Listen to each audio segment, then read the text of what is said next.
오늘은 마태복음 1장 18절에서 25절을 보겠습니다. 임마누엘. 마태는 아브라함과 다윗에게 약속하신 대로 예수 그리스도께서 약속대로 오신 메시아임을 증거하기 위하여 예수 그리스도의 계보를 나열하였습니다. 그런데 예수님은 요셉의 씨를 받아 마리아의 몸에서 태어나신 것이 아니라 성령으로 잉태되어 태어나셨다고 말합니다. 또 요셉은 예수님을 낳기까지 동침하지 않았다고 말합니다. 마태복음 1장 24절 요셉이 잠에서 깨어 일어나 주의 사자의 분부대로 행하여 그의 아내를 데려왔으나 마태복음 1장 25절 아들을 낳기까지 동침하지 아니하더니 낳음의 이름을 예수라 하니라. 그렇다면 예수님은 요셉의 씨를 받지 않고 태어나셨기 때문에 요셉과는 아무런 관련이 없는데 마태는 왜 예수님의 계보에 마리아의 남편 요셉을 기록하고 있을까요? 마태복음은 구약 성경을 잘 알고 있는 유대인을 대상으로 마태가 기록하고 있기 때문입니다. 유대인들은 다윗의 후손으로 오실 메시아가 다윗 왕처럼 자신들을 다스릴 왕으로 오실 것을 믿고 기다리고 있었습니다. 구약에 기록된 약속의 말씀 때문입니다. 사무엘하 7장 16절 내 집과 내 나라가 내 앞에서 영원히 보존되고 내 왕위가 영원히 경고하리라 하셨다 하라.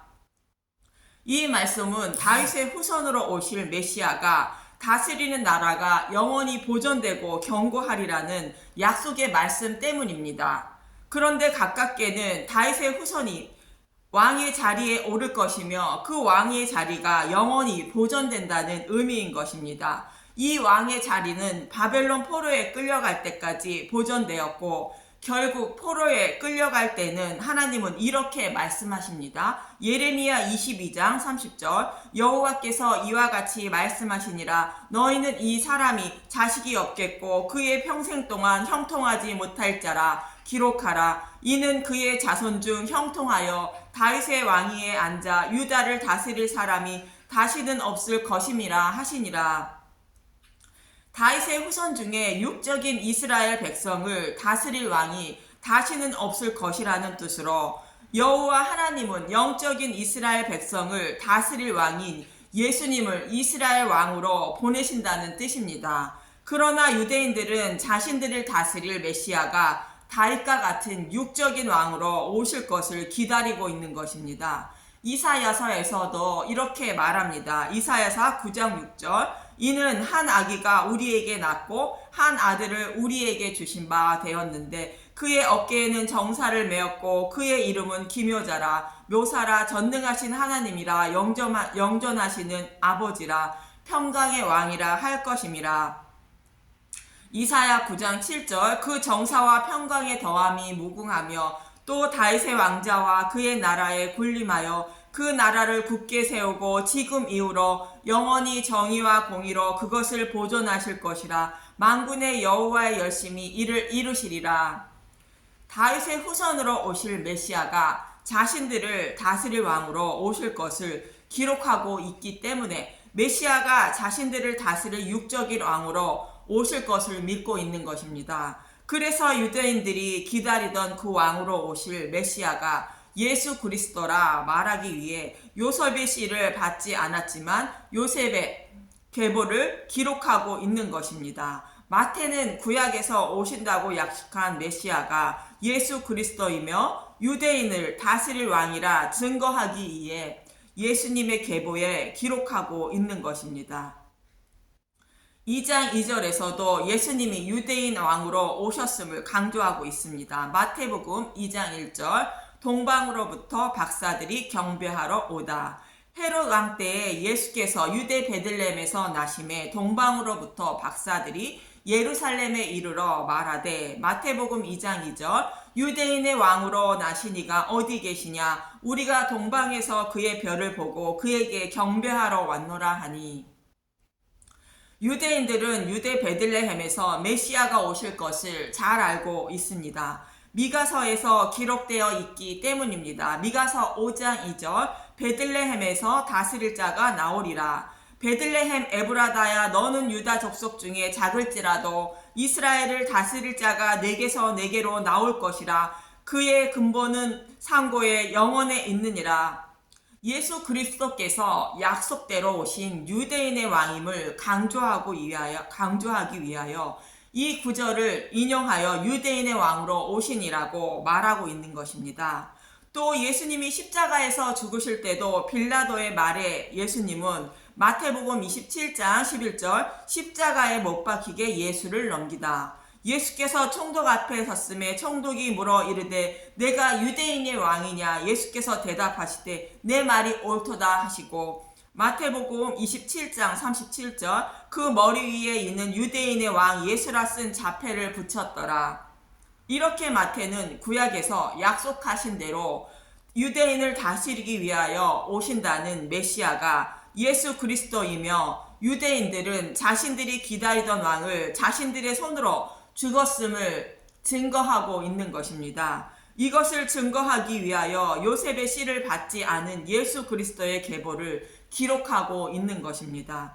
그렇다면 왜 예수님이 성령으로 잉태되어 오셔야만 했는가 보겠습니다. 본문 18절과 20절에서 21절을 보면 마태복음 1장 18절 예수 그리스도의 나심. 예수 그리스도의 나심은 이러하니라. 그의 어머니 마리아가 요셉과 약혼하고 동거하기 전에 성령으로 잉태된 것이 나타났더니.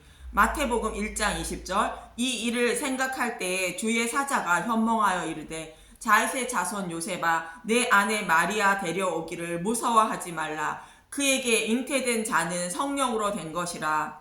마태복음 1장 22절 아들을 낳으리니 이름을 예수라 하라. 이는 그가 자기 백성을 그들의 죄에서 구원할 자이심이라 하니라.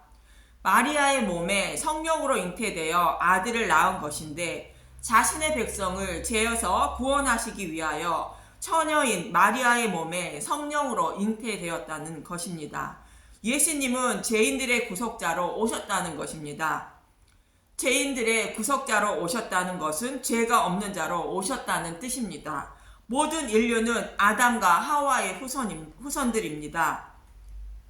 아담과 하와는 먹지 말라고 말씀하신 선악과를 먹음으로 죄인들이 되었고, 하나님의 통치에서 추방되어 사단이 다스리는 나라에 살고 있으며 사단의 종으로 살아가고 있습니다. 사단의 종이라는 것은 죄에서 벗어날 수 없다는 뜻으로, 사단은 저와 여러분을 죄를 범하게 늘 유혹하고 있기 때문에 하루에도 수십 번씩, 많게는 수백 번씩 하나님 앞에 죄를 범하며 살게 만들고 있습니다.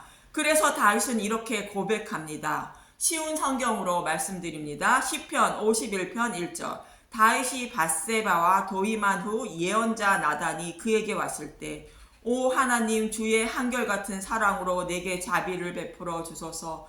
나를 불쌍히 여겨 주셔서 내 모든 잘못을 없애 주소서. 시편 51편 2절 내 모든 죄악들을 다 씻으시고 내 모든 죄들을 깨끗하게 해주소서. 시편 51편 3절 내가 저지른 잘못들을 알고 있으니 내 죄가 항상 내 앞에 있습니다. 시편 51편 4절 내가 주께 죄를 지어 주께서 보시기에 악한 짓을 했습니다. 그러므로 주께서 내게 뭐라고 하셔도 주의 말씀이 옳으며 주께서 내리신 판단이 바릅니다. 시편 51편 5절 그렇습니다. 나는 태어날 때부터 죄투성이었습니다. 어머니가 나를 임신할 때부터 나는 죄인이었습니다.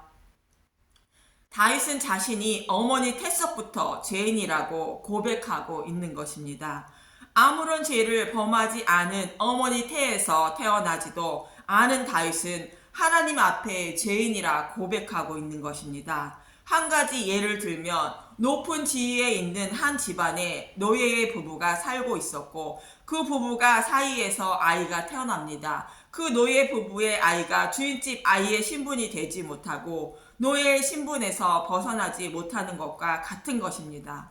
이처럼 아담과 하와의 후손인 모든 인류는 사단의 노예인 죄에서 벗어나지 못하며 죄가 없는 자도 아무도 없는 것입니다. 또 죄인이 죄를 전가받아 대속하려면 죄가 없는 사람만 가능한 것입니다. 그래서 죄가 없는 자가 와서 죄인을 죄에서 구속하실 것을 구약의 제사제도를 통하여 말씀하고 있었던 것입니다. 구약의 제사는 죄를 범한 자가 그 죄에 해당하는 흠없는 제물을 제단에 드림으로 자신이 범한 죄를 사함받게 됩니다. 이때에 드리는 제물은 반드시 흠이 없는 것으로 드리라 말씀하십니다. 또 하나님께 드리는 제물 또한 모두 흠이 없는 것으로 드리라 명령하셨던 것입니다. 이 말씀은 흠이 없는 메시아가 오셔서 자신들의 죄를 구속하실 것을 소망하며 살아야 한다고 말씀하고 있었던 것입니다. 그러나 이스라엘 백성은 이 말씀을 망각하고 눈으로 보기에 흠이 없는 제물만 드리면 하나님이 받으시는 줄로 알았던 것입니다. 그래서 율법에 기록된 말씀대로 여호와 하나님께 제사를 드렸지만 하나님은 받지 않으신다고 말씀하십니다. 흠이 없으신 메시아 오심을 소망하지 않고 드리는 제사는 예배는 받지 않으신다는 것입니다. 이사야 1장 10절에서 15절입니다. 이사야 1장 10절.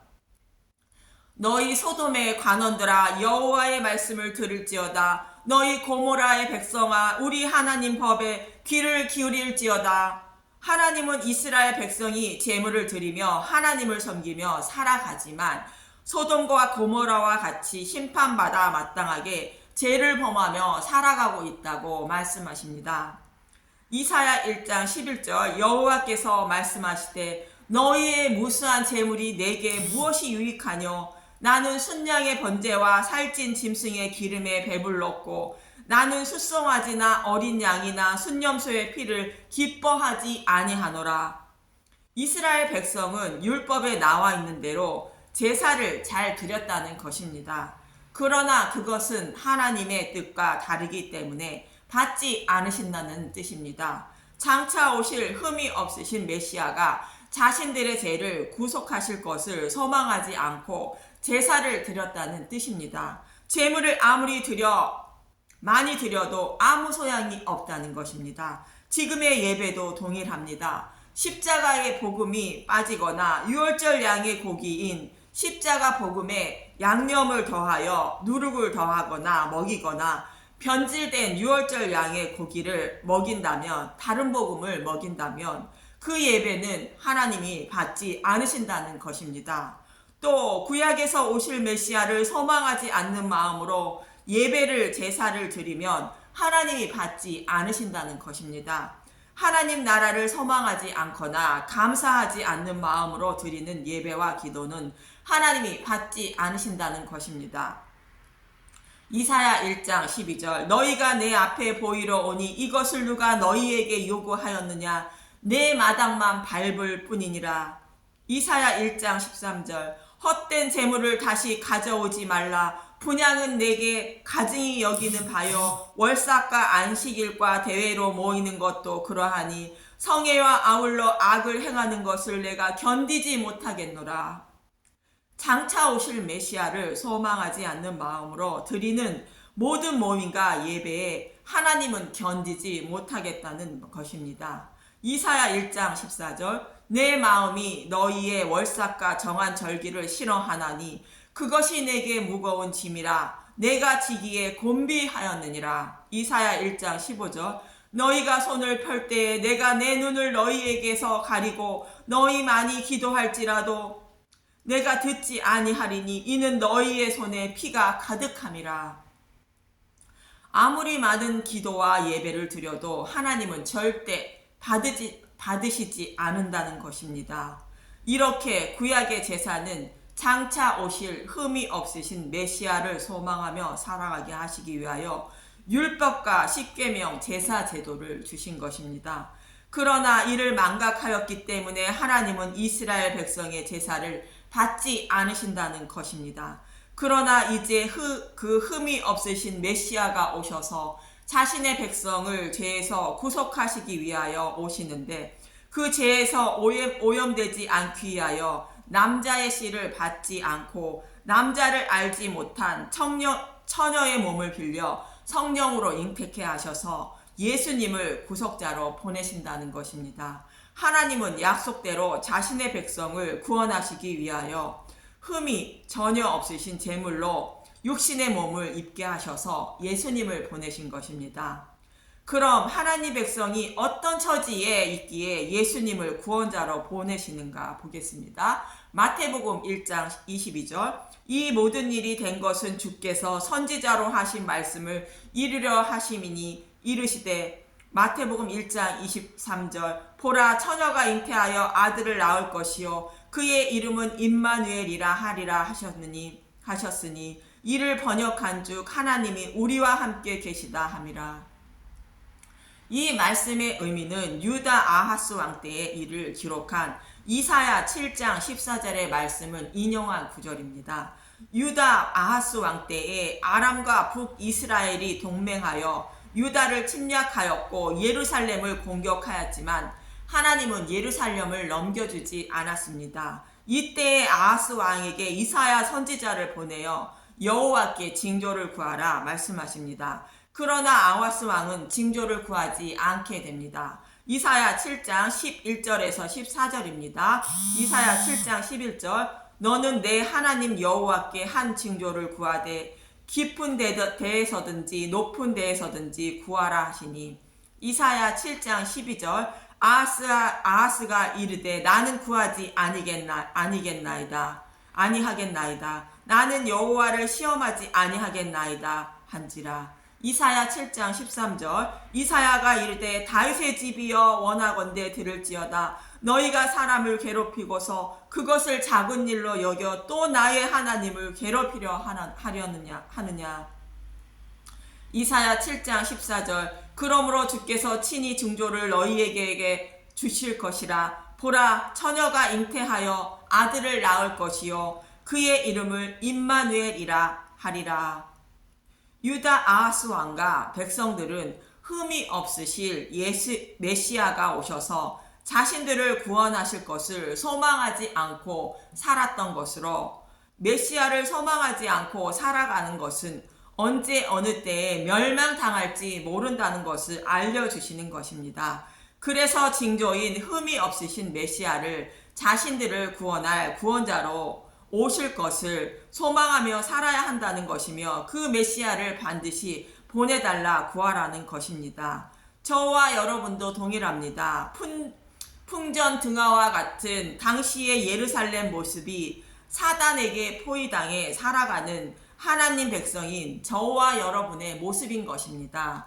그래서 늘 구원자로 오신 예수님에 대하여 알려는 마음과 십자가 사랑에 감사하는 마음과 하나님 나라를 소망하며 살아가는 것이 징조를 구하는 것과 같은 것입니다. 그러나 유다 아하스 왕은 징조를 구하지 않고 신생국인 아수르 왕에게 뇌물을 주고 구원을 청하게 되고, 하나님은 아브라함과 이삭과 야곱과 다윗에게 하신 약속인 메시아를 보내시기 위하여 예루살렘을 보호하셨고, 아수르가 너희들의 구원자가 되는지 두고 보라 하시는데, 아하스 왕의 아들인 히스기야 왕 때에 아수르는 아람과 북이스라엘에게 멸망시키고 또 다시 예루살렘은 아수르에게 포위당하게 됩니다. 아수르는 구원자가 되지 못하고 오직 구원자는 여호와 하나님 뿐이라는 것입니다. 이때에도 하나님은 아브라함과 이삭과 야곱과 다윗에게 하신 약속인 메시아를 보내주시기 위하여 예루살렘을 보호하시고, 아들이 없던 히스기야 왕의 병도 고쳐주었고, 생명을 15년 연장하여 므낫세를 낳게 하셔서 약속대로 예수 그리스도를 보내주셨던 것입니다. 이렇게 자신의 백성은 하나님을 버렸지만 하나님은 자신의 백성과 늘 함께 하셨던 것입니다. 이때에는 약속의 말씀으로 자신의 백성과 함께 하셨던 것인데, 유대인들은 그 약속의 말씀을 망각함으로 하나님께 늘 책망을 받았던 것입니다. 그러나 마태는 유대인들과 약속의 말씀으로 늘 함께 계시던 메시아가 사단에게 포위되어 풍전등화와 같은 자신의 백성을 구원하시기 위하여, 죄에서 구원하기 위하여 흠없는 제물로 육신의 몸을 입고 오셨음을 증거하고 있는 것입니다. 그래서 마태는 아하스 왕과 히스기야 왕 때를 기억하며 징조를 구하지 않는 조상들을 기억하라는 것입니다. 그들은 징조를 구하지 않았지만 친히 구원자를 보내신다는 약속대로 오신 메시아가 예수 그리스도라 말하는 것이며, 보라, 처녀가 잉태하여 아들을 낳을 것이요 그의 이름은 임마누엘이라 하리라인 것입니다. 저와 여러분의 눈에는 보이지 않지만 하나님이며 그의 백성인 저와 여러분은 사단에게 포위되어 살아가고 있습니다. 그런 저와 여러분을 구원하시기 위하여 예수님을 구원자로 보내주셨고 십자가에서 우리의 죄를 대속하여 주신 것입니다. 그리고 고아와 같이 버려두지 않고 성령님을 보내주셔서 저와 여러분의 마음속에 와 계신 것입니다. 그래서 그분 때문에 저와 여러분은 십자가의 은혜와 사랑을 감사하며 하나님 나라를 소망하며 살아갈 수 있는 것입니다. 그 은혜에 늘 감사하며 살아가시길 간절히 소망합니다. 감사합니다.